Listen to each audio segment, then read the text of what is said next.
জাতীয় নিরাপত্তার স্বার্থে নিজস্ব কৌশলগত অবস্থান জরুরি বলে মনে করেন বিশ্লেষকেরা। বলেন, ভূ রাজনৈতিক অস্থিরতার মধ্যে অস্তিত্ব টিকিয়ে রাখতে সবচেয়ে বেশি প্রয়োজন রাজনৈতিক ঐকমত্য। বুধবার রাজধানীর ২০ মিলনায়তনে এক সেমিনারে এসব কথা বলেন আলোচকেরা। অভ্যন্তরীণ নিরাপত্তা জোরদারের উপরও গুরুত্ব দেন বক্তারা। ভূ রাজনৈতিক পরিস্থিতি নিয়ে সেমিনারের আয়োজন করে সশস্ত্র বাহিনী বিভাগ ও BIISS। বাংলাদেশের নিরাপত্তা ও পররাষ্ট্র নীতি নিয়ে আলোচনা করেন বক্তারা। সেমিনারে সাবেক কূটনীতিক বলেন, দেশের নিরাপত্তা নিশ্চিতে শক্তিশালী প্রতিরক্ষা ও পররাষ্ট্র নীতির কোনো বিকল্প নেই। অভ্যন্তরীণ ইস্যুতে বহিরাগতদের হস্তক্ষেপের সুযোগ আমরাই করে দেই, এমন চর্চা থেকে আমাদের বের হয়ে আসতে হবে। এজন্য প্রয়োজন রাজনৈতিক ঐকমত্য। আঞ্চলিক সহযোগিতা, কূটনৈতিক ভারসাম্য রক্ষা, প্রতিরক্ষা সক্ষমতা বাড়ানো এবং অপ্রচলিত নিরাপত্তা হুমকি মোকাবিলায় সমন্বিত কৌশল গ্রহণ করতে হবে। বৈশ্বিক পরিবর্তনের সাথে সামঞ্জস্য রেখে জাতীয় কৌশল প্রণয়নের বিকল্প নেই। এ প্রসঙ্গে সরকারের নীতি নির্ধারকরা বলেন, আঞ্চলিক স্থিতিশীলতা রক্ষায় গুরুত্বপূর্ণ ভূমিকা রাখছে সশস্ত্র বাহিনী, কিন্তু বিগত সরকার ক্ষমতার লোভে তাদেরই বিতর্কিত করেছে। নিজের দেশের মানুষকে হত্যা, গুম, নির্যাতনের নজির কোথাও নেই। কি দুর্ভাগ্য, যারা ইউনিফর্ম পরা ছিল তাদের অপরাধে জড়ানো হয়েছে। কেবল ক্ষমতায় টিকে থাকতেই তা করা হয়েছে। রাষ্ট্রগুলোর মধ্যে নতুন করে সংঘাত ও আঞ্চলিক অস্থিতিশীলতা বাংলাদেশের নিরাপত্তার জন্য ঝুঁকি। বৈশ্বিক পরিস্থিতিতে এককভাবে নিরাপত্তা নিশ্চিত করা সম্ভব নয়, প্রয়োজন আঞ্চলিক সহযোগিতা। আলোচকরা বলেন, শান্তিপূর্ণ পরিবেশ ও ভারসাম্যের কূটনীতি এগিয়ে নেওয়া বাংলাদেশের জন্য এখন বড় challenge. Nafiza, independent news, Dhaka. Sheikh হাসিনার বিরুদ্ধে মানবতা বিরোধী অপরাধের মামলায় রায়ের দিন ঘোষণা হতে পারে আজ। প্রসিকিউশন জানায়, শেখ হাসিনা সহ ৩ আসামির মামলায় আসামি পক্ষের আইনজীবীদের যুক্তিতর্ক উপস্থাপন শেষ হয়েছে। রাষ্ট্রপক্ষের বক্তব্য শেষে রায়ের দিন জানাতে পারে আদালত। তবে তার আগে অ্যাটর্নি জেনারেল সমাপনী বক্তব্য রাখবেন বলে নিশ্চিত করেছেন প্রসিকিউশন। এর আগে বুধবার রাষ্ট্রপক্ষের উপস্থাপিত অভিযোগের বিরুদ্ধে শেষ দিনে যুক্তি উপস্থাপন করেন শেখ হাসিনার রাষ্ট্রনিযুক্ত আইনজীবী আমির হোসেন। বলেন, আসামিদের বিরুদ্ধে আনা অভিযোগ সন্দেহাতীতভাবে প্রমাণ করতে পারেনি প্রসিকিউশন। আসামিরা খালাস পাবেন বলেও প্রত্যাশা তার।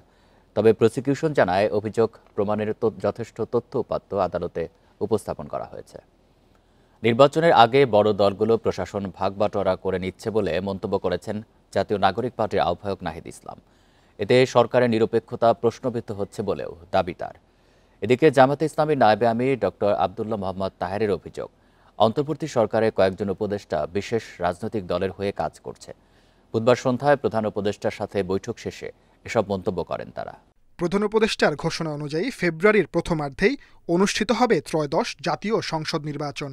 এ বিষয়ে রাজনৈতিক দলগুলোর সাথে আলোচনা করছে অন্তর্বর্তী সরকার।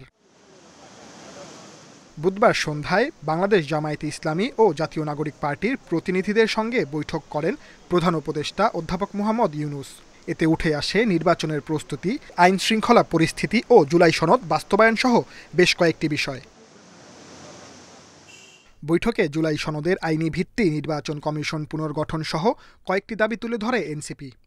পক্ষপাতিত্ব দেখা যাচ্ছে এবং কোনো দলের প্রতি বিমাতা সুলভ আচরণ তারা করছে।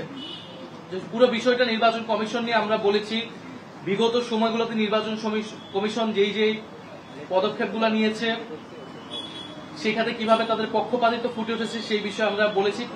একটি সুষ্ঠু নির্বাচনের জন্য একটি নিরপেক্ষ নির্বাচন কমিশন প্রয়োজন। জামায়াতের অভিযোগ, অন্তর্বর্তী সরকারের কয়েকজন উপদেষ্টা বিশেষ দলের হয়ে কাজ করছে। জুলাই সনদ বাস্তবায়নে নির্বাচনের আগেই গণভোটের দাবি তাদের। সরকারের যারা উপদেষ্টা আছে তাদের ব্যাপারে বলেছি, সকলের ব্যাপারে নয়। আমরা বলেছি কিছু কিছু লোক আপনাকে বিভ্রান্ত করে, আপনার প্রতি আমাদের আস্থা আছে, কিন্তু আপনার কিছু লোক আপনার পাশে আপনাকে বিভ্রান্ত করে এবং ওরা কোনো একটা দলের পক্ষে কাজ করে। আমরা মনে করি তাদের ব্যাপারে আপনাকে হুঁশিয়ার থাকা দরকার, সচেতন থাকা। এর আগে মঙ্গলবার চলমান রাজনৈতিক সংলাপের অংশ হিসেবে বিএনপির সঙ্গে আলোচনা করেন প্রধান উপদেষ্টা। Sajjad Hossain, independent news, Dhaka. সরকার নির্বাচনে নিরপেক্ষ ভূমিকা পালন না করলে অশুভ শক্তির উত্থান করতে পারে বলে শঙ্কা জানিয়েছেন বিএনপির স্থায়ী কমিটির সদস্য আমির খসরু মাহমুদ চৌধুরী। বুধবার জাতীয় প্রেস ক্লাবে আলোচনা সভায় এই শঙ্কা জানান তিনি। এদিকে নয়াপল্টনে সংবাদ সম্মেলনে দলটির যুগ্ম মহাসচিব রুহুল কবির রিজভী বলেন, ফ্যাসিস্টের সহযোগীদের বহাল রেখে নিরপেক্ষ নির্বাচন অসম্ভব। জাতীয় প্রেস ক্লাবে স্বাধীনতা ও সার্বভৌমত্ব রক্ষায় আসন্ন সংসদ নির্বাচনের গুরুত্ব শীর্ষক আলোচনা সভার আয়োজন করে জাতীয়তাবাদী মুক্তিযোদ্ধা দল। সেখানে বিএনপির স্থায়ী কমিটির সদস্য আমির খসরু মাহমুদ চৌধুরী বলেন, নিরপেক্ষ নির্বাচন করতে হলে সরকারকে সব ধরনের প্রভাব মুক্ত হতে হবে। নিরপেক্ষতা হচ্ছে নির্বাচনের প্রথম পূর্বশর্ত, যেটার জন্য আমরা 17 বছর লড়াই করেছি, একটি নিরপেক্ষ নির্বাচনের জন্য। এবং নিরপেক্ষতা না থাকলে নির্বাচন প্রশ্নবিদ্ধ হইতে সবাই জানে, আর নিরপেক্ষতা না থাকলে অশুভ শক্তিগুলো শক্তিশালী হয়ে ওঠে। রাজনৈতিক দলের সাথে সম্পৃক্ততা আছে এমন কেউ সরকারে থাকলে নির্বাচন প্রশ্নবিদ্ধ হবে বলেও মন্তব্য করেন আমির খসরু। যারা কোনো দলের সাথে সম্পৃক্ত আছে, কোন দলের সাথে যারা নিজেদেরকে আইডেন্টিফাই করেছে, তাদের সরকারে থাকলে সেটা কেয়ারটেকার সরকারের ভূমিকা পালন করতে পারবে। এই জন্য অতি সত্বর, যেহেতু এই সরকারই কেয়ারটেকার দায়িত্ব পালন করবে আগামী নির্বাচন, আজ আমরা বলেছি অতি সত্বর কেয়ারটেকার মোডে সরকারকে চলে যেতে হবে। এদিকে নয়াপল্টনে সংবাদ সম্মেলন করেন বিএনপির সিনিয়র যুগ্ম মহাসচিব রুহুল কবির রিজভী। বলেন, ফ্যাসিবাদী সরকারের সহযোগীরা নিজ পদে বহাল থাকলে সুষ্ঠু নির্বাচন করা সম্ভব নয়। সমস্ত কর্মকর্তারা বিগত 15-16 বছর নানা ধরনের অপকর্মের সাথে জড়িত। ফ্যাসিস্টদেরকে রক্ষা করতে গিয়ে যারা বেআইনি কাজ করেছে তাদেরকে প্রশাসনে রেখে তো অবাধ সুষ্ঠু নির্বাচন হবে না। এদেরকে চিহ্নিত করা, এবং চিহ্নিত করা মানে এটা তার লুকোনো লোক নন, তারা তো গোপনে থেকে করেননি। যত দ্রুত সম্ভব সরকারকে নিরপেক্ষ তত্ত্বাবধায়ক সরকারের ভূমিকা নেয়ার আহ্বানও জানান রিজভী। এইরকম আরও অনেক প্রশাসনের লোকজন আছেন। Rifat Alam, independent news, Dhaka. ৬৪,০০০ বেসরকারি এমপিওভুক্ত শিক্ষকের অবসর ভাতার আবেদন ঝুলে রয়েছে। অবসর সুবিধা বোর্ড এবং কল্যাণ ট্রাস্টে 1 বছর ধরে নেই পরিচালনা পর্ষদ। এর ফলে 2021 সালের পরের আবেদনগুলো নিষ্পত্তি হচ্ছে না। ব্যাপক ভোগান্তিতে শিক্ষকরা। বেসরকারি এমপিওভুক্ত শিক্ষা প্রতিষ্ঠানের শিক্ষকরা অবসরের পর কল্যাণ ট্রাস্ট এবং অবসর সুবিধা বোর্ড থেকে পেনশন পান। এই টাকা প্রাপ্তি নিয়ে বছরের পর বছর ধরে ভোগান্তিতে পড়ছেন শিক্ষকরা। 5 আগস্ট গণঅভ্যুত্থানের পর কল্যাণ ট্রাস্ট এবং অবসর সুবিধা বোর্ডের পরিচালনা পর্ষদ ভেঙে দেয়া হয়। 1 বছর পার হলেও সেই পর্ষদ আর গঠন করা হয়নি। ফলে কল্যাণ ট্রাস্টে 2022 এবং অবসর বোর্ডে 2021 সালের পরের আবেদনের কোনো প্রক্রিয়া করা যাচ্ছে না। এর মাঝে সফটওয়্যার সমস্যার কারণে 2021 সালের আগে যারা আবেদন করেছে তারাও অবসর সুবিধা বোর্ডের টাকা পায়নি। এসব জটিলতার কারণে শিক্ষকদের ভোগান্তি আরও বাড়ছে। ছোট মেয়ে বেসরকারি ভার্সিটিতে লেখাপড়া করে, এখন তার পড়াশোনার খরচ চালা আমার পক্ষে কঠিন হয়। তাদের ওই সময় বলছে আপনি 1-1.5 সপ্তাহের মধ্যে টাকাটা পাবেন, এখন আজকে আসছি বলতেছে কি আপনারা টাকাটা কি বলে আরো 1.5 মাস সময় লাগবে। নিজের টাকা জমানো টাকা যদি পাইতে যদি 5 বছর লাগে যায়, তো অবশ্যই টাকা পেতে কতদিন লাগবে এটা তা বলা বাহুল্য। কল্যাণ ট্রাস্টের কর্মকর্তারা বলছেন 2022 সালের আগের আবেদনে টাকা দেওয়া হচ্ছে। এখন চিন্তা ভাবনা করছেন মন্ত্রণালয়ে, আমাদের কতটি পেন্ডিং আবেদন আছে এবং কত টাকা লাগবে এই ধরনের একটা চিঠি আমরা মন্ত্রণালয়ে দিয়েছি। এখন আশা করি আমরা পাবো। অবসর সুবিধা বোর্ডের কর্মকর্তারা বলছেন সফটওয়্যার জটিলতার কারণে কয়েক মাস টাকা দেয়া যায়নি, কিন্তু এখন টাকা দেয়া হচ্ছে। 410 জনের একটা অ্যাডভাইস মন্ত্রণালয়ে পাঠিয়েছি। ইনশাল্লাহ এই সপ্তাহ আরও 500 জনের জন্য অ্যাডভাইস পাঠাবো এবং এটা চলমান থাকবে। তবে এই ক্ষেত্রে আমাদের একটু সফটওয়্যারের জটিলতার কারণে একটু স্লো হচ্ছে, তবে ইনশাল্লাহ পেমেন্ট হিসেবে আমার প্রত্যেক সপ্তাহে আমার এখন অ্যাডভাইস যাবে। এদিকে অবসরের পরপরই পেনশনের টাকা দিতে হলে 9,000 কোটি টাকা প্রয়োজন বলছেন সংশ্লিষ্টরা। নূরে আলম, ইন্ডিপেন্ডেন্ট নিউজ, ঢাকা। 5 দিন পর চট্টগ্রাম ইপিজেডের প্যাসিফিক জিন্স গ্রুপের 8টি কারখানা আজ একযোগে চালু হয়েছে। এর আগে শ্রমিক বিক্ষোভের মুখে অনির্দিষ্টকালের জন্য এসব কারখানা বন্ধের ঘোষণা দিয়েছিল মালিকপক্ষ। এ নিয়ে আরও জানাতে চট্টগ্রাম থেকে যুক্ত হচ্ছেন সহকর্মী অনুপম শীল। অনুপম, 5 দিন পর 8টি কারখানা একযোগে খুলেছে, সব শ্রমিক কাজে যোগ দিয়েছে কিনা, আর এই 5 দিন পর যে তারা কাজে যোগ দিলেন, কি বলছেন তারা?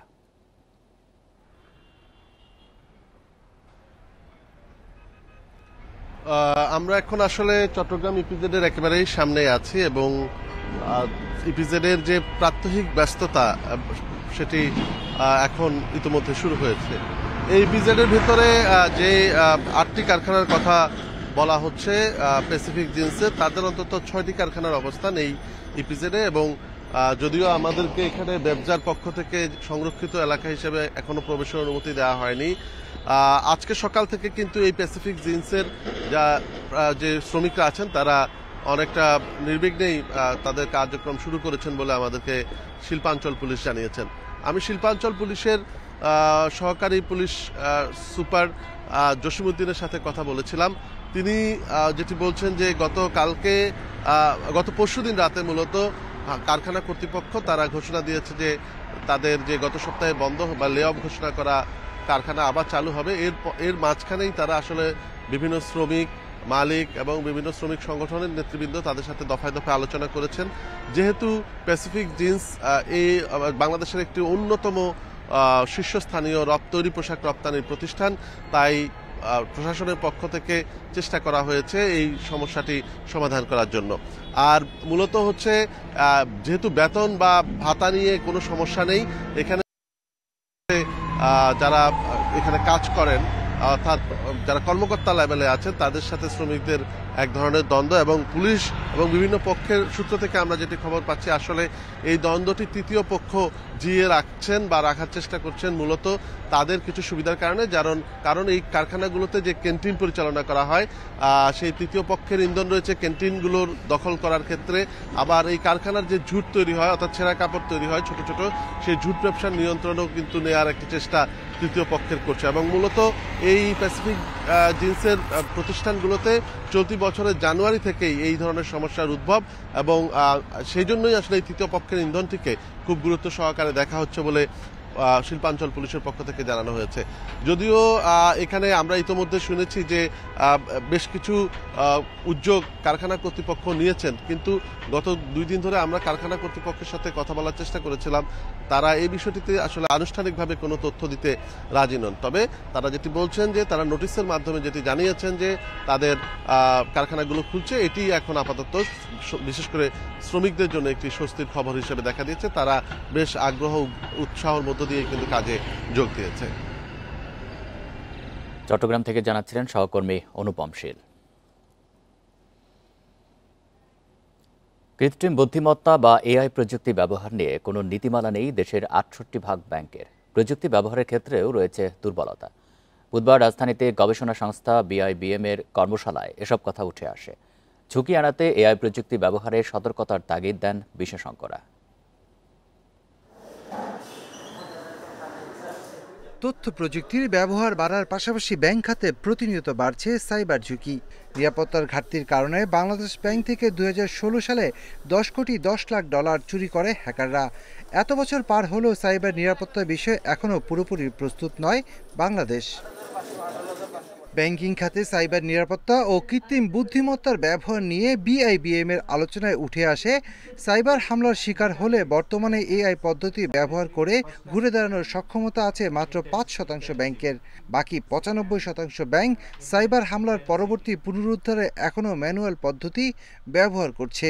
তাই প্রযুক্তি খাতে ব্যাংক কর্মকর্তাদের দক্ষতা বাড়ানোর পাশাপাশি বিনিয়োগ বাড়ানোর আহ্বান BIBM এর।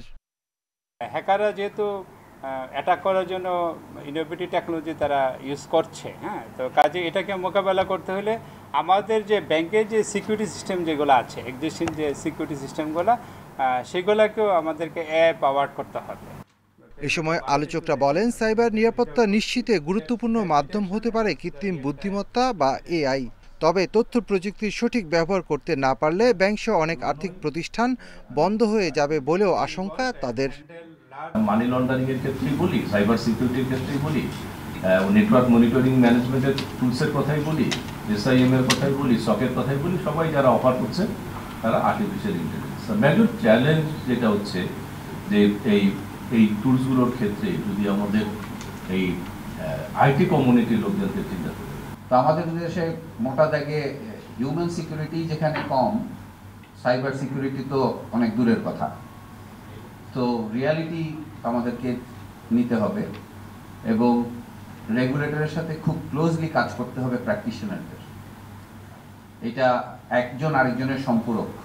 ব্যাংকের দ্রুত গ্রাহক সেবা, ঝুঁকি ব্যবস্থাপনা ও জালিয়াতি প্রতিরোধে এআই সহ নতুন প্রযুক্তি ব্যবহারে দক্ষতা বাড়ানোর পাশাপাশি সচেতনতা বাড়ানোর পরামর্শ বিশ্লেষকদের। Shafil Alam Sujan, Independent news, Dhaka. সহজে স্বাস্থ্যসেবা পেতে প্রান্তিক মানুষের ভরসার স্থান কমিউনিটি ক্লিনিক। তবে পর্যাপ্ত ওষুধ ও জনবলের অভাবে অনেক ক্ষেত্রে আশানুরূপ সেবা মিলছে না। কোথাও কোথাও ক্লিনিকের ভবন দীর্ঘদিন জরাজীর্ণ পড়ে থাকলেও সারানোর উদ্যোগ নেই। ওষুধ সংকট কাটানো এবং মানসম্মত সেবা নিশ্চিতের তাগিদ সেবাগ্রহীতাদের। যশোর সদরের হাসিমপুর গ্রামের ভ্যানচালক আব্দুল হাকিম 2 সপ্তাহ আগে চর্মরোগে আক্রান্ত হন। স্থানীয় কমিউনিটি ক্লিনিকে দুবার গিয়েও ওষুধ পাননি। বেশিরভাগ রোগীরই এই অবস্থা। অনেক সময় প্রয়োজনীয় পরামর্শ না পাওয়ার অভিযোগ। চালায় খাই ভ্যান, গরিব মানুষ আমরা, কি করবো ভাই? আসি, সরকারি ক্লিনিক ছিল, আসার পরে বলেন এই 15 দিন 20 দিন পরে আসেন, আসলে ওষুধ পাবেন। যশোরের 283টি কমিউনিটি ক্লিনিকে প্রায় 8 মাস ধরে ওষুধের সংকট। চাহিদার 3 ভাগের 1 ভাগ ওষুধও মিলছে না, জানান সিভিল সার্জন। ওষুধের স্বল্পতা থাকলেও কমিউনিটি অন্য সবচেয়ে কার্যক্রম মানুষকে সচেতন করা, উচ্চ রক্তচাপ সহ ডায়াবেটিস ও যেসব চিকিৎসা এবং পরামর্শ দেওয়া, সেই কার্যক্রম চলমান আছে। পিরোজপুরে 170টি কমিউনিটি ক্লিনিকেও রয়েছে ওষুধের সংকট। ঝিনাইদহের 187টি কমিউনিটি ক্লিনিকের মধ্যে অন্তত 30টির অবস্থায় নাজুক। ভাঙ্গাচোরা ক্লিনিকে সেবা নিতে গিয়ে হতাশ সাধারণ মানুষ। 10:30 টাকা ডাক্তার আইয়া আবার মনে করেন 12:30টা 1:45 মধ্যে চলে যায়। ঔষধ থাকতে হবে, যেটা চাইলে পাওয়া যায়। এরা তো রোগ বুঝে ঔষধ দেবে, পেরাই ঔষধে ঘাটতি যাই তো ঔষধগুলা। আমি এখানে সেবা দিতে যে আমাদের এই বিল্ডিংটা খুবই জরাজীর্ণ অবস্থা, মানে ছাদ বেয়ে পানি পড়ে, যার কারণে বৃষ্টি হলে আমাদের এখানে বসে সেবা দেওয়া খুব কঠিন হয়ে পড়ে। পঞ্চগড়ের 110টি কমিউনিটি ক্লিনিকের বেশিরভাগই চলছে একজন কমিউনিটি হেলথ ক্লিনিক প্রোভাইডার দিয়ে। বিনামূল্যে 27টি ওষুধ দেওয়ার কথা থাকলেও অনেক ওষুধই মিলছে না। একই অবস্থা নীলফামারীতেও। যেগুলো বাড়তি ওষুধ দিয়েছিল, 30-32 আইটেমের ওষুধ দিয়েছিল, ওগুলো এখন 10-12 আইটেমের ওষুধ দেয়, আর বেশি অংশ ওষুধ পাওয়া যায় না। আমার সরকারের কাছে আহ্বান থাকবে প্রতিটা ওয়ার্ডে যেন একটা করে ক্লিনিক হয় এবং আমাদের যে পুরাতন ক্লিনিকগুলো আছে সেই ক্লিনিকগুলোয় সেবার মান জানি একটু উন্নত করে। নোয়াখালীর কমিউনিটি ক্লিনিকগুলোতে কয়েক মাস ধরে ওষুধ সংকট। রোগীদের পাঠানো হচ্ছে অন্য হাসপাতালে। রেশমি নন্দী, ইন্ডিপেন্ডেন্ট নিউজ। আরও জানাতে যশোর ও নীলফামারী থেকে যুক্ত হচ্ছেন সহকর্মীরা। শুরুতেই যশোর থেকে আছেন সহকর্মী জিয়াউল হক। জিয়াউল, যশোরের কমিউনিটি ক্লিনিকগুলো তো 8 মাস ধরেই ওষুধের সংকট রয়েছে। কেন এই সংকট সমাধানের কোনো উদ্যোগ এখন পর্যন্ত নেওয়া হয়েছে? দেখুন, যশোরে যে 283টি কমিউনিটি ক্লিনিক আছে, আমরা দেখেছি যে প্রতিটি ইউনিয়নে কিন্তু 3টি করে ক্লিনিক আছে এখন পর্যন্ত। এই ক্লিনিকগুলোয় সাধারণ যে মানুষ আছে, সাধারণ মানুষদেরকে যে সেবা দেওয়ার জন্যই কিন্তু মূলত এখানে এই ক্লিনিকগুলো করা হয়েছে। আমরা দেখেছি যে এই ক্লিনিকগুলোর উপরেই কিন্তু মূলত সাধারণ মানুষ যারা আছে, গ্যাসের বিভিন্ন সমস্যা নিয়ে আসেন তারা, তারপরে ডায়াবেটিক্স আছে, প্রেশার আছে, জ্বর সর্দি কাশি, এগুলো তো আছেই।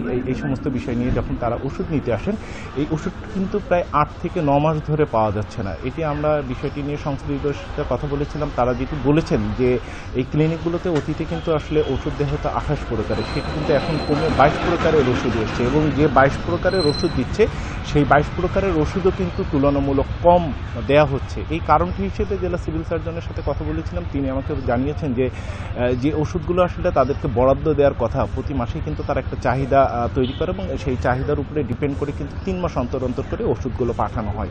কিন্তু বিগত সময়গুলোতে এই ওষুধ দেওয়ার পরিমাণ কিন্তু অনেক কমে গেছে। অর্থাৎ তারা যেটি বলছেন যে চাহিদা আছে, এই চাহিদার 3 ভাগের মাত্র 1 ভাগ ওষুধ কিন্তু তারা এই মুহূর্তে সরবরাহ করতে পারছেন। এইটির কারণেই মূলত এই সমস্যা, এবং এটি কিন্তু সেন্ট্রালি থেকে সমস্যা হচ্ছে এমনটি কিন্তু আসলে জেলা সিভিল সার্জন সহ অন্যান্য যারা সংশ্লিষ্ট আছেন তারা কিন্তু জানিয়েছেন। এবং এই যে সমস্যাটি চলছে, এই সমস্যার কারণেই কিন্তু যে সাধারণ মানুষ যারা প্রায় 22 প্রকার রোগের ওষুধ যারা কমিউনিটি কমিউনিটি ক্লিনিককে পেত তারা কিন্তু পাচ্ছে না। আমি এই মুহূর্তে যে ক্লিনিকটির সামনে দাঁড়িয়েছি এটি কিন্তু এখন ইতিমধ্যে তালাবদ্ধ আছে, অর্থাৎ সকাল 9টার সময় কিন্তু এই ক্লিনিক খোলার কথা ছিল, কিন্তু যেহেতু আসলে সেই পরিমাণে ওষুধ দেওয়া সম্ভব হচ্ছে না, এটি কিন্তু দীর্ঘদিন ধরে যেহেতু এই অবস্থা আছে, যে কারণে স্থানীয় যারা আছেন যারা সুবিধা নিতে আসবেন তারা কিন্তু আসলে আগে থেকে জেনে যাওয়ার কারণে তারা এখন আর এখানে আসছেন না, যে কারণে কিন্তু যারা সংশ্লিষ্ট এখানে আছেন যারা চাকরি করছেন তারাও কিন্তু কাজে অনেকটাই ঢিলে দিয়েছেন এবং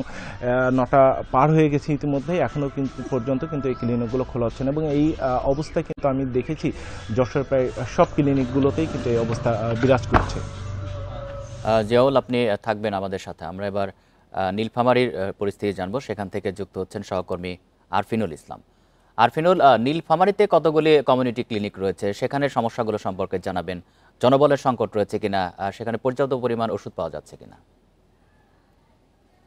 দেখুন, নীলফামারীতে 170টির মতো কমিউনিটি ক্লিনিক রয়েছে। শুধুমাত্র নীলফামারী সদরেই 46টি কমিউনিটি ক্লিনিক রয়েছে। দেশের প্রান্তিক জনগোষ্ঠীর একেবারে দোরগোড়ায় স্বাস্থ্যসেবা পৌঁছে দেওয়ার লক্ষ্য নিয়ে সরকার যে কমিউনিটি ক্লিনিকের সেবাটি চালু করেছে, এই সেবাটি পরিপূর্ণভাবে নীলফামারীর জনগণ পাচ্ছে না বলে তারা আমাদেরকে নিশ্চিত করেছে। ঠিক এই মুহূর্তে আমি যে কমিউনিটি ক্লিনিকের সামনে রয়েছি, এটি নীলফামারী সদরের ইটাখোলা ইউনিয়নে অবস্থিত। এখান থেকে নীলফামারী সদর হাসপাতালের দূরত্ব অন্তত 5 কিলোমিটার। তো যারা একেবারে খেটে খাওয়া দিনমজুর মানুষ, তারা কোনো প্রয়োজনে যদি এখান থেকে নীলফামারী সদরে যান, সেখানে গিয়ে টিকিট কেটে সিরিয়াল ধরে ওষুধ নিতে তাদের অন্তত 2-4 ঘন্টার মতো সময় লাগে, যে কারণে এই কমিউনিটি ক্লিনিক গুলো তাদের জন্য অনেক একটা আশীর্বাদ স্বরূপ। কিন্তু তারা যখন এখানে এসে হতাশ হয়ে ফিরে যান, তখন আসলে এই বিষয়গুলো নিয়ে যখন আমরা সিভিল সার্জনের সাথে কথা বলেছি, তিনি বলেছেন যে একটা সময় 28 প্রকার ওষুধ দেয়া হলেও বর্তমানে কাগজে কলমে তারা 22 প্রকার ওষুধ দিচ্ছে। কিন্তু এই 22 প্রকার ওষুধের মধ্যে একেবারে যখন আমরা সেবা প্রত্যাশী মানুষদের সাথে কথা বলছিলাম, তারা আমাদেরকে বলছে যে হাতে গোনা 5-7 প্রকারের ওষুধ ছাড়া বাকি অধিকাংশ ওষুধেই এখানে এসে পাচ্ছে না। আবার অনেকে অভিযোগ করছে যে এই কমিউনিটি ক্লিনিকগুলো সকাল 9টা থেকে দুপুর 3টা পর্যন্ত চালু থাকার কথা থাকলেও অধিকাংশ সময়ে দেখা যাচ্ছে যে সকাল 11টার সময় চালু হয় এবং দুপুর 1টা বাজতে না বাজতেই এগুলো আবার বন্ধ হয়ে যায়। কমিউনিটি ক্লিনিকগুলোতে সপ্তাহে দুদিন একজন স্বাস্থ্য সহকারী এবং একজন পরিবার পরিকল্পনা সহকারী বসার কথা থাকলেও মাসের পর মাস মানুষ তাদের আশায় কমিউনিটি ক্লিনিকে আসেন, কিন্তু তারা তাদেরকে পান না। অনেক সময় এই সিএইচসিপি যারা কমিউনিটি হেলথ কেয়ার প্রোভাইডার রয়েছেন, তারা আমাদেরকে জানিয়েছেন যে স্বাস্থ্য সহকারীগুলো আসলেও জাস্ট সিগনেচার করে তারা চলে যায়। তো সাধারণ মানুষ বলছে যে এখানে যদি সপ্তাহে অন্তত দুদিন করে স্বাস্থ্য সহকারীটা থাকতো, মাসে অন্তত একবার হলেও একজন মেডিকেল অফিসার বসতেন, তাহলে সাধারণ মানুষ যে প্রত্যাশা করে এই কমিউনিটি ক্লিনিকগুলো থেকে, তাহলে তাদের সেই প্রত্যাশা পূরণ হতো বলে তারা আমাদেরকে নিশ্চিত করছেন। অপরদিকে সিভিল সার্জন বলছেন যে এই বিষয়গুলো সম্পর্কে তারা অবগত নয়। আসলে স্বাস্থ্য সহকারীরা দুদিন করে বসার কথা রয়েছে, কিন্তু এই বিষয়টা নিয়ে তারা তদন্ত করবেন বলে আমাদেরকে নিশ্চিত করেছেন। আর ওষুধ সংকটের যে বিষয়গুলো, তারা বলছেন যে এটা ওভারঅল সারা বাংলাদেশেরই একই চিত্র। যে ওষুধগুলো তারা বরাদ্দ পান, তারা মাসের প্রথম 10 দিনের মধ্যেই সেগুলো শেষ হয়ে যায়। পরবর্তীতে মানুষ এসে যখন ঘুরে যায়, তখন কমিউনিটি ক্লিনিকের স্বাস্থ্য সেবাটা এক প্রকার স্থবির হয়ে পড়ে। এবং নীলফামারীর একটা চিত্র যদি আমি আপনাদেরকে বলি, নীলফামারী সদরে যে 46টা কমিউনিটি ক্লিনিক রয়েছে, এর মধ্যে অন্তত 8টা কমিউনিটি ক্লিনিকে নিরাপদ মাতৃ শিশু জন্ম দেওয়ার যে প্রসেস রয়েছে সেটা চালু রয়েছে। কিন্তু প্রথমের দিকে, শুরুর দিকে এখানে একটি এনজিও কিছুদিন কাজ করলেও বর্তমানে তারা বন্ধ রেখেছেন এবং সিএইচসিপিরা প্রতিদিন অন্তত 40 থেকে 50 জন করে রোগী দেখছেন বলে আমাদেরকে জানিয়েছেন। এবং এই যে রোগীদের তথ্য, শিশুদের তথ্য, যক্ষ্মা রোগীদের আলাদা তথ্য, সব মিলিয়ে তাদেরকে 14টির মতো রেজুলেশন খাতা মেইনটেইন করতে হয়। আরফিনুল, আপনাকে ধন্যবাদ। যশোর এবং নীলফামারী থেকে জানাচ্ছিলেন আমাদের সহকর্মীরা। নেত্রকোনায় সংস্কারের অভাবে 80টি মাধ্যমিক বিদ্যালয়ে ব্যাহত হচ্ছে শিক্ষা কার্যক্রম। কিছু কিছু ভবন জরাজীর্ণ হওয়ায় ঝুঁকি নিয়েই চলছে পাঠদান। দ্রুত ভবনের সংস্কার ও পাকা ভবন নির্মাণের দাবি স্থানীয়দের। জেলা প্রশাসন বলছে অগ্রাধিকার ভিত্তিতে তালিকা অনুযায়ী করা হবে সংস্কার। নেত্রকোনার কেন্দুয়ায় হাসিনা শাহিদ মাধ্যমিক মডেল একাডেমি বিদ্যালয়ের শিক্ষার্থী 320 জন। নির্মাণের 15 বছরেও টিন শেড স্কুলটির ছাদ পাকা করা হয়নি। ঝড় বৃষ্টির সময় পানি পড়ায় বন্ধ রাখতে হয় পাঠদান। একই উপজেলার গড্ডা উচ্চ বিদ্যালয়ের ভবন পাকা করা হয় প্রায় 30 বছর আগে। দীর্ঘদিন সংস্কার না হওয়ায় ক্লাসরুমে ফাটল দেখা দিয়েছে, খসে পড়ছে পলেস্তারা। দুর্ঘটনার ঝুঁকি নিয়েই চলছে শিক্ষা কার্যক্রম। ভবনের জরুরি প্রয়োজন, আমাদের পাঠদান ব্যাহত হচ্ছে, যার ফলে আমাদের এই ছাত্রছাত্রীদের নিয়ে টাসাটাসি করে আমাদের এই পড়াশোনা করাতে হচ্ছে। দ্রুত জরাজীর্ণ এসব শিক্ষা প্রতিষ্ঠানের পাকা ভবন নির্মাণের দাবি শিক্ষার্থী ও অভিভাবকদের। পাকা নেই, বিদ্যুৎ নেই, এজন্য আমরা অনেক সমস্যায় থাকি। প্রচুর গরমের মধ্যে আমাদের বিদ্যালয়ে ক্লাস করতে হয়। এই স্কুলের মধ্যে ভালো একটি কম্পিউটার ল্যাব নেই, ভালো একটি ক্যান্টিন নেই, ভালো পানির ব্যবস্থা নেই। অবকাঠামোর মানে ত্রুটিজনিত কারণে তাদের শিক্ষার মানটাকে সেভাবে দিতেও পারছে না, নিতেও পারছে না। জেলা প্রশাসন জানায় তালিকা করে ধাপে ধাপে বিদ্যালয়গুলো সংস্কার করা হবে। নেত্রকোনা জেলায় অনেকগুলা স্কুলেরই অবকাঠামো খুব দুর্বল, আবার অনেক ভবন যেগুলো আছে এগুলো অনেকগুলো স্কুলের ভবন জরাজীর্ণ হয়ে গেছে। তো অগ্রাধিকার ভিত্তিতে যেগুলো একদম করুণ অবস্থায় আছে এগুলোতে যাতে দ্রুত নতুন ভবন আমরা পেতে পারি, আমরা সংশ্লিষ্ট সকল দপ্তরে যোগাযোগ করব। জেলায় মাধ্যমিক ও মাদ্রাসা মিলিয়ে মোট ৩৬১টি শিক্ষা প্রতিষ্ঠানে শিক্ষার্থী ২.৫ লাখ। এসব প্রতিষ্ঠানের মধ্যে ঝুঁকিপূর্ণ ৮০টি স্কুল ও মাদ্রাসা। Independent news. মুন্সিগঞ্জ শহরের প্রধান সড়কগুলোর ফুটপাত, দোকানদার, হকার ও বিভিন্ন প্রতিষ্ঠানের দখলে, ফলে পথচারীদের ঝুঁকি নিয়ে রাস্তায় হাঁটতে হচ্ছে। পাশাপাশি তীব্র হচ্ছে যানজট। স্থানীয়দের অভিযোগ, দখলদারদের অব্যাহত দাপট আর প্রশাসনের ঢিলেঢালা তৎপরতায় ফুটপাত দখল নিয়মে পরিণত হয়েছে। মুন্সিগঞ্জ শহরের সদর থানা রোড, জুবলি খাল সড়ক সহ প্রধান সড়কগুলোর ফুটপাত জুড়ে বসেছে ফল, সবজির দোকান। কোথাও আবার স্থায়ী দোকানগুলো সীমানা বাড়িয়ে দখল করেছে ফুটপাত। ফলে ব্যস্ত সড়কই এখন পথচারীদের হাঁটার পথ। এতে গুরুত্বপূর্ণ সড়কেও তীব্র হচ্ছে যানজট। স্থানীয়দের অভিযোগ, নিয়মিত উচ্ছেদ অভিযান না হওয়ায় বেপরোয়া হয়ে উঠেছে দখলদাররা। প্রশাসনের অভিযানের পর কয়েক ঘন্টা না যেতেই আবারও পুরনো অবস্থায় ফিরে যায় ফুটপাত। ফুটপাতটা যেভাবে অবৈধভাবে দখল করে রাখছে বিভিন্ন দোকানদাররা, ফলের ব্যবসায়ীরা এবং এই ফুটপাতের দোকানদাররা, যার কারণে হাঁটা একেবারেই দেয়, যার কারণে মানুষের আসলে জীবনের ঝুঁকি নিয়ে রাস্তার মধ্যে দিয়ে হাঁটতে হয়। ফুটপাত দিয়ে হাঁটতে পাই না জন্য জনগণ রাস্তায় নেমে আসে আর রাস্তায় রিক্সা চায়। এত পরিমাণ যানজট হয়, আমরা সঠিক টাইমে স্কুলে পৌঁছতে পারি না। মুন্সিগঞ্জ সুপার মার্কেট হইতে কাচারি পর্যন্ত আসতে প্রায় যেখানে সময় লাগে 2-3 মিনিট, সেখানে 20-25 মিনিট সময় আমাদের আসতে সময় লাগে। ফুটপাত দখলমুক্ত করতে বেশ কয়েকবার নোটিশ দেওয়া হয়েছে বলে জানান উপজেলা নির্বাহী কর্মকর্তা। বেশ কয়েকবার নোটিশ করা হয়েছে যেন ফুটপাতগুলো তারা ছেড়ে দেন। আমরা বেশ কয়েকবার নিজেরা গিয়ে বলে এসেছি তারা যেন এটা ছেড়ে অন্য কোথাও সরে যায়। আমরা এই মেসেজ তাদেরকে দিয়েছি এবং সর্বশেষ মুন্সিগঞ্জ সদর পৌরসভা আছে, এখানে পৌরসভার যারা দায়িত্বে আছেন তারাও তাদের সাথে নিয়ে বসেছেন এবং কথা বলেছেন। শহরের সৌন্দর্য, নিরাপত্তা ও চলাচল স্বাভাবিক রাখতে ফুটপাত দখলমুক্ত রাখতে নিয়মিত অভিযানের দাবি স্থানীয়দের। Independent news. এ নিয়ে আরও জানাতে মুন্সিগঞ্জ থেকে যুক্ত হচ্ছেন সহকর্মী জিতু রায়। জিতু, ফুটপাত দখলের ফলে মানুষের ভোগান্তির চিত্র জানাবেন, আর এটি দখলমুক্ত কেন করা যাচ্ছে না, প্রশাসন কি বলছে? ফুটপাত দখলের কারণে মুন্সিগঞ্জের শহরের মানুষের একেবারে নাজেহাল অবস্থা, ভোগান্তির চরম সীমানায় পৌঁছেছেন। যেই যাত্রাপথ মাত্র 5 মিনিটে যাওয়া সম্ভব, সেই যাত্রাপথ 30 মিনিটও শেষ হচ্ছে না। জেলা শহরের এই ধরনের পরিস্থিতির জন্য নাগরিকরা যেটি বলছেন যে এটি তাদের নাগরিক সুবিধার যে ভোগান্তি তার একেবারে চরম সীমানায় পৌঁছেছেন। প্রতিদিন আমরা যেটি লক্ষ্য করছি, এই যে চলাচলের জন্য যে পথ, মানুষ যে পথে বা যেই ফুটপাত ধরে হেঁটে যাবেন, সেই ফুটপাতগুলোতে একের পর এক স্থায়ী অস্থায়ী দোকান নির্মাণের মাধ্যমে বন্ধ করে দেওয়া হয়েছে রাস্তাগুলোকে, যার কারণে মানুষকে বাধ্য হয়ে রাস্তায় নামতে হচ্ছে, রাস্তায় মূল রাস্তা দিয়ে হেঁটে যাওয়া হচ্ছে। মুন্সিগঞ্জের কাচারি থেকে সুপার মার্কেট এলাকা পর্যন্ত যে মূল 2টি সড়ক রয়েছে দিয়ে হেঁটে যাচ্ছেন এবং এই মূল রাস্তা ব্যবহার করার ফলে তাদের কিন্তু জীবনের ঝুঁকি, দুর্ঘটনার ঝুঁকি বেড়ে যাচ্ছেন এবং বাধ্য হয়ে তারা কিন্তু এই রাস্তায় তাদেরকে নামতে হচ্ছেন। আর যানবাহন চালকরা কিন্তু ঠিক একই রাস্তা ধরে কিন্তু এগিয়ে যাচ্ছেন। তো এইরকম পরিস্থিতিতে সকাল 9টার পরেই কিন্তু যে তীব্র যানজট তৈরি হয়, স্কুল, কলেজ এবং বিভিন্ন পেশাজীবী মানুষ যখন তাদের নির্দিষ্ট গন্তব্যে পৌঁছানোর চেষ্টা করেন, সেই গন্তব্যস্থল 5 মিনিটের জায়গায় সেটা 30 মিনিট পর্যন্ত গিয়ে কিন্তু পৌঁছায়। আর এই যে দীর্ঘ ভোগান্তি, তার জন্য কিন্তু নাগরিকরা বলছেন যে এর একটি স্থায়ী সমাধান প্রয়োজন। আপনি যেটা বলছেন যে প্রশাসন। মুন্সিগঞ্জ থেকে জানাচ্ছেন সহকর্মী জিতু রায়। নাটোরের আব্দুলপুর জংশন থেকে উত্তরাঞ্চল ও পশ্চিমাঞ্চলে রেলের ডাবল লাইন না থাকায় ভোগান্তিতে চলাচলকারীরা, পাশাপাশি অতিরিক্ত জ্বালানি খরচও গুনতে হচ্ছে রেল বিভাগকে। সংশ্লিষ্টরা বলছেন, ডাবল লাইন নির্মাণ হলে ভোগান্তি কমার পাশাপাশি বাড়বে ব্যবসা বাণিজ্য ও রাজস্ব আয়। ৭৫ বছর আগে ট্রেনে যে পথ যেতে নাটোরের মানুষের ৩ থেকে ৪ ঘন্টা লাগত, এখন তা পৌঁছেছে ৬ থেকে ৭ ঘন্টায়। ব্রিটিশ আমলে এই জেলার আব্দুলপুর জংশন থেকে নীলফামারীর চিলাহাটি পর্যন্ত ডাবল লাইন ছিল, কিন্তু পাকিস্তান আমলে একটি লাইন উঠিয়ে নেওয়া হয়। স্বাধীনতার পর অর্ধ শতাব্দীতেও সেই লাইন ফিরিয়ে আনেনি কোনো সরকার। রাজশাহী অঞ্চলের সঙ্গে উত্তরাঞ্চলের মানুষের যোগাযোগ নানা কারণে গুরুত্বপূর্ণ।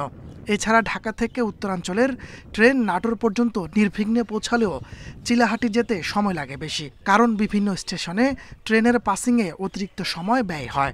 রেলওয়ের কোনো ডেভেলপ উত্তরবঙ্গের হয় নাই, যার ফলে আমাদের যাত্রীদের অত্যন্ত কষ্ট অনুভব করতে হয়। এই ডাবল লাইন না থাকার কারণে আমরা বিভিন্ন সময় ভুক্তভোগী হচ্ছি, কিন্তু রেলওয়ের কোনো ভ্রুক্ষেপ নেই এটার প্রতি। আব্দুলপুর জংশনে প্রায় সময় দেখা যাচ্ছে রেল ক্রসিংয়ের জন্য 30 থেকে 40 মিনিট আমাদের টাইম ওয়েট করতে হয়।